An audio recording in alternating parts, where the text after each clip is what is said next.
नमस्कार दोस्तों, welcome back to let's study YouTube channel. और इस वीडियो में हम एक बहुत बड़े मुद्दे के ऊपर बात करेंगे जो जुड़ा है राज्य चयनायक हमीरपुर से। देखिए, सीबीटी के बाद आपको राज्य चयनायक हमीरपुर में नॉर्मलाइजेशन देखने को मिलती है और आज हम नॉर्मलाइजेशन के बारे में बात करेंगे कि किस तरह से जो नॉर्मलाइजेशन है वो एक लॉटरी सिस्टम बन चुकी है।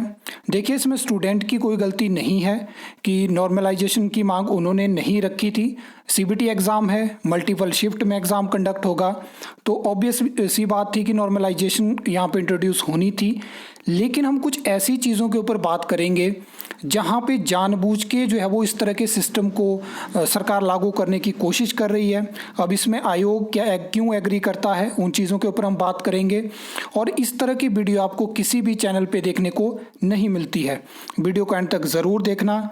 देखिए, आज हमें असिस्टेंट स्टाफ नर्स भर्ती का रिजल्ट देखने को मिलता है जिसमें कि 6000 से ज़्यादा कैंडिडेट ने एग्ज़ाम दिया। सुबह रिजल्ट की जो पीडीएफ थी वो आपके साथ शेयर करी थी। उसके बाद एक और वीडियो आपको असिस्टेंट स्टाफ नर्स पे देखने को मिली। मैंने आपको उन दोनों वीडियोस में बताया था कि आज ही आपको जो फाइनल रिजल्ट तो पहले देखने को मिल चुका है, लेकिन जो बेटिंग पैनल की पीडीएफ है, कट ऑफ की पीडीएफ है, जो स्क्रीनिंग टेस्ट के मार्क्स होंगे जिसमें कि रॉ स्कोर हो जाता है, आपका नॉर्मलाइज स्कोर होता है, वो सब आपको देखने को मिल जाएगा। देखिए, कट ऑफ आपके सामने है। ये जो कट ऑफ है ये सीबीटी जो स्क्रीनिंग टेस्ट है उसकी ये कट ऑफ है आपके सामने हर एक कैटेगरी की। और ये दूसरी कट ऑफ है जो फाइनल रिजल्ट आपको डॉक्यूमेंट वेरिफिकेशन के बाद देखने को मिलता है। देखिए, अनरिजर्व्ड में बहुत ज़्यादा कट ऑफ यहाँ पे देखने को मिली है। इतनी मैंने एक्सपेक्ट नहीं करी थी। मैंने लगभग जो था वो 80 to 85 यहाँ पे उम्मीद करी थी कि इतनी कट ऑफ हो सकती है, लेकिन अनरिजर्व्ड कैटेगरी में हाई कट ऑफ गई है। बाकी कैटेगरी में जितनी एक्सपेक्टेड थी उतनी कट ऑफ हमें देखने को मिली है। आगे अगर हम बात करें तो ये बेटिंग पैनल है जो कि कैटेगरी वाइज आपको देखने को मिलता है। ये आप पूरा देख सकते हो, ये बेटिंग पैनल है और ये सारी पीडीएफ आपको जो है वो राज्य चयनायक हमीरपुर की वेबसाइट पे देखने को मिल जाएगी। अब आते हैं मेन मुद्दे पे जिसमें हमने स्टार्टिंग में बात करी, नॉर्मलाइजेशन। आप यहाँ पे देखिए 77 यहाँ पे 120 से जो रॉ स्कोर था, लेकिन आगे आप देखिए कि नॉर्मलाइज स्कोर आप देखिए तीसरे, पाँचवें, आठवें, ये बहुत बड़ी लिस्ट है क्योंकि 6000 से ज़्यादा है यहाँ पे कैंडिडेट ने एग्ज़ाम दिया था। 189 शायद टोटल पेजेस हैं, तो उसमें आप चेक कर सकते हो।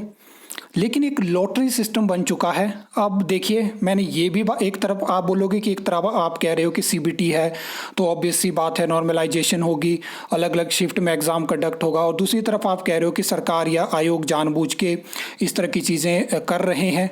तो देखिए, मैं आपको ये बताना चाहता हूँ कि अभी की जानकारी के अनुसार आपने देखा होगा कि किस तरह से टीजीटी आर्ट्स का एग्ज़ाम कंडक्ट होता है, उसमें कितने कैंडिडेट थे और कितनी शिफ्ट में कितने दिन में एग्ज़ाम कंडक्ट हुआ।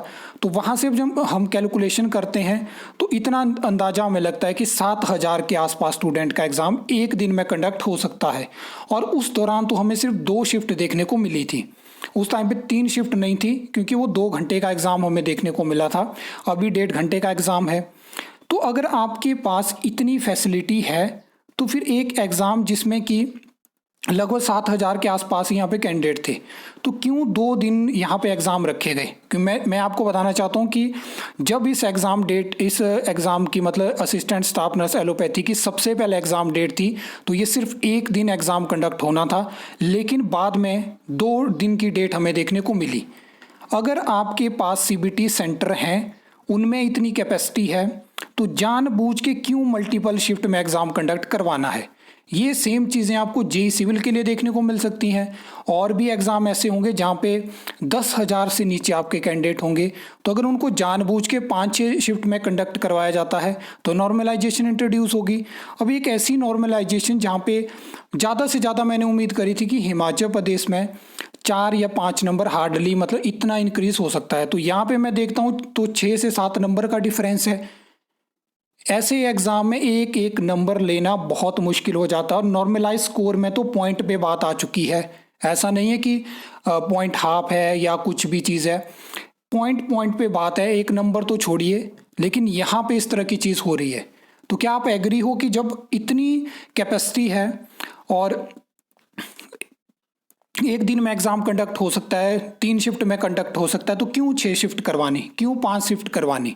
तो उससे तो आप और नॉर्मलाइजेशन को इसमें लेके आते हो, बहुत सारी ट्रांसपेरेंसी पे फिर सवाल उठते हैं। तो ये सब चीज़ें हो चुकी हैं। मैंने लास्ट वीडियो जो बात करी थी सीबीटी पे, राज्य चुनाव हमीरपुर पे, तो मैंने अप्रिशिएट करा था कि कहीं ना कहीं सरकार और आयोग जो है वो अप्रिशिएट इनके काम को किया था, क्योंकि ये एफर्ट कर रहे थे, अपनी कैपेसिटी को बढ़ाने की कोशिश कर रहे थे। जहाँ पे डिग्री कॉलेज में भी हमें सेंटर देखने को मिले अभी जो असिस्टेंट स्टाफ नर्स का एग्ज़ाम होता है। लेकिन जब आप पहले इस तरह की गलतियाँ करते हो, अब कोई स्टूडेंट है जिसका हो सकता है दूसरा एग्ज़ाम अच्छा ना हुआ, वहाँ पे वैकेंसी कम है, उसके पास यहाँ पे अच्छी अपॉर्चुनिटी थी, तो ये सब चीज़ें हिमाचल प्रदेश में भी इंट्रोड्यूस हो चुकी हैं। और देखिए किस तरह से अब पटवारी जैसे एग्ज़ाम में अगर ये अपनी जो इनके पास एग्ज़ाम करवाने की कैपेसिटी एग्जामिनेशन सेंटर की अगर उसको इंक्रीज़ नहीं करते हैं तो बहुत बड़ी दिक्कत हमें देखने को मिल सकती है। क्योंकि जिस तरह से ये चले हैं तो उसमें तो हो सकता है कि 20-25 दिन तक एग्ज़ाम चले, 70 से ज़्यादा शिफ्ट में आपको एग्ज़ाम देखने को मिले, तो कैसे ये चीज़ें सही हो पाएंगी।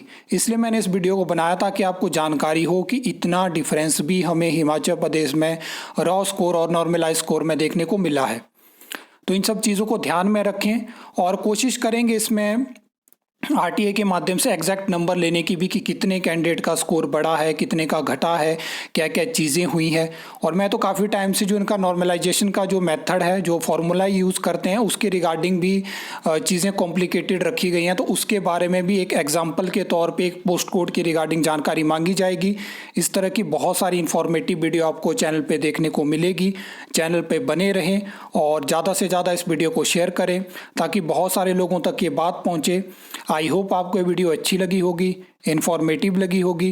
तो वीडियो को लाइक कमेंट शेयर कर सकते हो, चैनल को सब्सक्राइब कर सकते हो फर्दर न्यू अपडेट्स के लिए।